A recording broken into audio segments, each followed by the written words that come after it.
ములుగు జిల్లా మేడారంలో శ్రీ సమ్మక్క సారలమ్మ జాతర ఏర్పాట్లను మంత్రి పొంగులేటి శ్రీనివాసరెడ్డి సీతక్క పరిశీలించారు. జాతరకు ఇంకా 26 రోజులు మాత్రమే ఉండటంతో అభివృద్ధి పనులు వేగవంతం చేయాలని అధికారులకు ఆదేశించారు. ఇక గుడి ప్రాంగణంలో జిల్లా అధికారులతో కలిసి ఏర్పాట్లను సమీక్షించారు. ఈ నెల 28 నుంచి 31 వరకు జరిగే జాతరకు 1 కోటికి పైగా భక్తులు హాజరవుతారని అంచనా వేసి ఆలస్యం లేకుండా పనులు పూర్తి చేయాలని స్పష్టం చేశారు.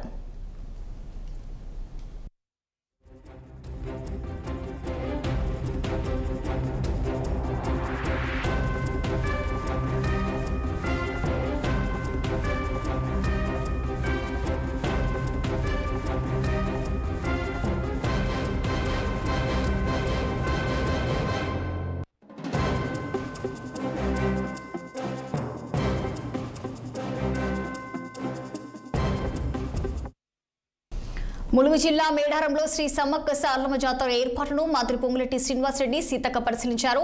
ఇక ఇదే అంశంపై మరింత సమాచారం మా ప్రతినిధి రాకేష్ ఫోన్ లైన్ లో అందించేందుకు సిద్ధంగా ఉన్నారు. చెప్పండి రాకేష్, మరి మేడారం జాతర ఇంకా 26 రోజులు మాత్రమే ఉండడంతో మరి అక్కడ ఏర్పాట్లు ఎలా చేస్తున్నారు, మరి దీనిపైన పూర్తి డీటెయిల్స్ ఏంటి? రచన ములుగు జిల్లా మేడారం సమ్మక్క సారలమ్మ ఈ రోజు మంత్రులు సీతక్క పొంగులేటి శ్రీనివాసరెడ్డి మంత్రి సీతక్క రావడం జరిగింది. జాతరకు సమయం దాదాపు ఇంకా 26 రోజులు ఉండడంతో పనులు ఇప్పటికే పూర్తి కాకపోవడంతో కొద్దిగా అసహనం వ్యక్తం చేస్తున్నారు. ములుగు జిల్లాలో శాశ్వత పనుల కోసం దాదాపు 250 కోట్లు వెచ్చించినట్లు మనకు తెలుస్తుంది.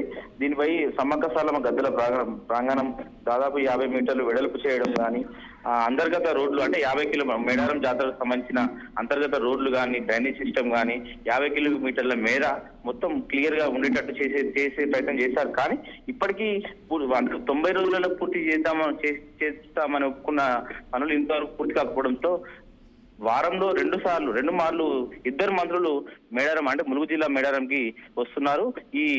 దీనిపై అంటే అధికారులతో సమీక్ష సమావేశాలు చేస్తున్నారు. రచన రాకేష్, మరి ఈసారి మేడారం జాతరకు ఎంతమంది భక్తులు వచ్చే అవకాశం అంచనా వేస్తున్నారు? మరి దాదాపు లాస్ట్ టైం మనకు గతంలో చూసుకుంటే 1 కోటికి పైబడి వచ్చారు.